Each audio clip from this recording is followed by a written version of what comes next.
Welcome back. Now, in this video, what we want to do is we want to go ahead and produce a video for Screencast.com, and then we want to use the embed tool to our WordPress website.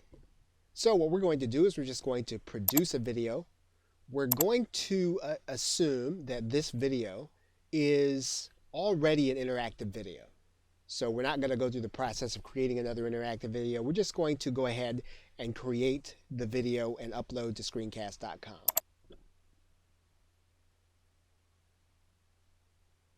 Okay, so the upload process is completing. And you're going to notice that you now have an embed code. So what we're going to do is we're going to go ahead and copy that embed code. We're going to head on over to our WordPress site. And we get to WordPress, what we're going to do is we're going to just add a new post.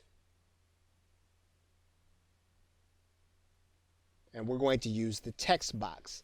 So we're going to write in a title, and then we're going to embed our content. Okay, so we're going to just drop that text in there. And then we're just going to click Publish. Now what we can do is we can take a look at our post.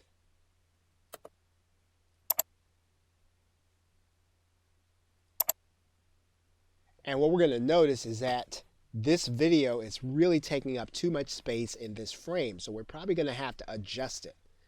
So we can assume that all the way across is going to be about 900 pixels. So if we are someplace in the area of 400 or 500 wide, that should help us in some way.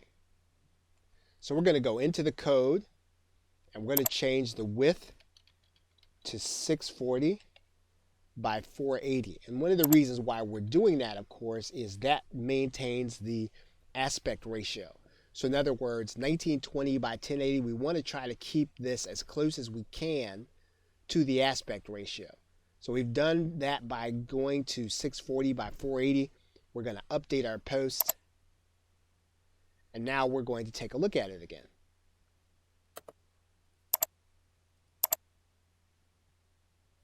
Okay, so our video now fits in our post. So we want to make sure that if we're going to be giving instructions for our interactive video, that we have those instructions here and that we title this appropriately. But what we have now is we have the ability to put our interactive video on a specific page on the web. We're going to use our WordPress site to do that. And if we already have a WordPress site that we're using, we can embed this code. The video will serve from Screencast.com and it will be interactive. And that's going to be important in something that we are going to do in a future video. Okay, so with that, thanks, and I will see you in another video.